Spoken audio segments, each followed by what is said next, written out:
Jesus Christ walked into the garden and how dynamically and powerfully he walked out of it. I really believe that if they had put this all together and said, you know, let's look at this contrast. Remember when he came to us and he told us there to sit. He's basically telling them, behave and get together, get your act together. He's treating them like children in a sense. Sit here. But you know, if he had seen that contrast, Jesus is really staggering. We don't have that kind of an image of Jesus ever staggering. I'm not talking about him falling into sin. I'm talking about him physically. And so Jesus is a person who is showing this anguish. He's using words he's never said. He's using expressions. He's praying differently. He's got the world on his heart. But my friends, you need to see in Scripture that when Jesus walks out of Gethsemane, he walks out as a powerful, triumphant, majestic Savior. He walks out confident that it is God's will for him to die on the cross and that he will do it explicitly. But my friends, you need to see and have this image in your mind that where he struggled and said words and are full of emotions and he falls down on his face and he cries and prays in such a way that he's just sweating all over the place. When he comes out of that garden, he's pulling up his belt. He's tucked in his robes. He's one who is like a maestro who is on the stage, who then has the baton in his hand. And this Jesus Christ has the baton. He goes and he is now walking across the world stage, and he will come and he will be ready for the kiss. He will be ready for the betrayal. He will be ready for the trial. He'll be ready to put out his hands because he is the one that is orchestrating all of those things. The struggle is over. The struggle was in Gethsemane. It was low tide there. When he's on the cross, it's high tide. It's an opportunity to save the world. And so we have such tremendous contrasts of Jesus when he walks out. Let me make two quick observations and we'll pick this up next week. The observations are this, is that first of all, a good night of rest did not prepare the disciples for the cross. A good night of rest didn't do them any good.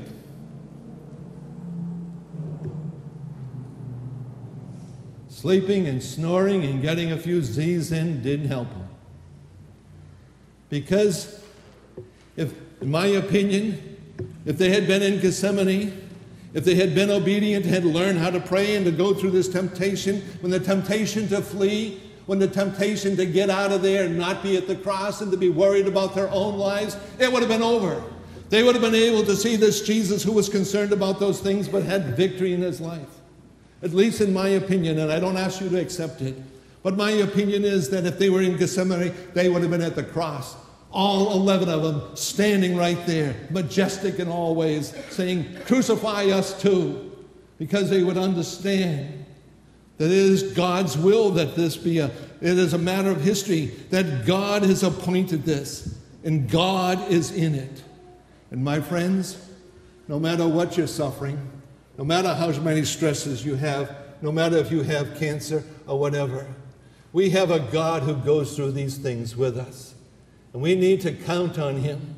But there are so many Christians that when it comes to adversities, when it comes to suffering, when it comes to pain, when it comes to these things, that rather than going through the school of affliction and learning what we need to learn in the Garden of Gethsemane, we have people that go on low tide and just get stuck in the mud.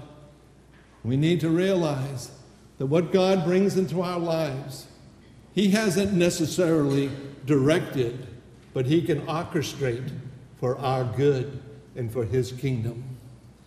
And so I really believe that the garden really prepared Jesus for the cross, that there is a continuity between the cross, between Gethsemane and the cross.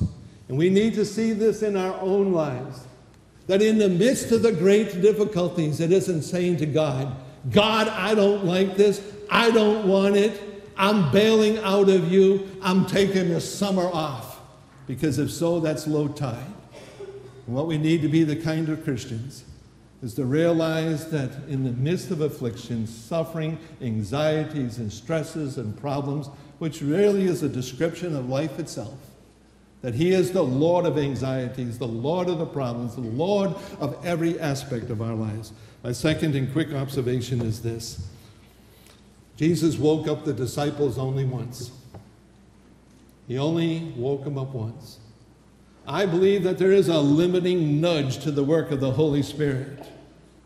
I believe that God's Holy Spirit occasionally comes, and there is this awakening nudge of the Holy Spirit. But let me be clear, my friends. It is not God's responsibility to keep sleepy Christians awake. Did you hear me? Isn't it true? You believe it? I pray you do. See, it is our responsibility to be awake. It's our responsibility when high tide comes to set out sailing. It's our responsibility there to be attentive to God's word. But there are other times when God, by His Holy Spirit, comes and there is that awakening nudge of the Holy Spirit. My friends, do not miss that. There comes the molten moments in the Christian life. There comes this nudge of the Holy Spirit. And when these things come, when high tide comes, my friends, that's the time to respond and say, oh, Lord, thank you for those opportunities. Let me just conclude with this illustration. David Brainerd was a missionary here in New England in the 1700s. And for a long time, he had been witnessing to this chief. And the chief said, I'm hesitant. I'm not sure what I'm going to do. And finally, David Brainerd came to him. And he drew a circle around the chief and turned to the chief and said these words, Chief, don't move out of that circle until you decide. Don't move out of that circle until you decide. I believe there are some of you here that need to make decisions about baptism, about coming to prayer meeting, coming to Sunday school. I believe some of you need to make a decision before you leave here concerning God's word and getting back into it. I think some of you need to fully commit your life to the Lord Jesus Christ. As a pastor, I'm asking you that you not leave this service before you make those kind of decisions. Let September be a month of high tide in this church. Let it be a month of unity, a time when all of us cooperate as much as we can, not because of attendance, but because we want to grow and because we want to glorify Him. Isn't that what it's all about? My friends, let's pray. And Father, we just ask that you would prepare our hearts for communion now. And in the quietness of this hour, we would ask, Father, that you'd help us to make the kind of decisions that would be pleasing to you in reference to our prayer life, in reference to baptism, membership, in reference to attendance, in reference to helping others more so than ever before. Father, there's so many decisions that we need to make. By your Spirit, help us to make them. Help us not to sleep through opportunities, but when there comes the nudging work of your Holy Spirit, to respond. And Father, by your grace, may it be high tide for Winthrop Street for this month, we pray. In Jesus' name, amen.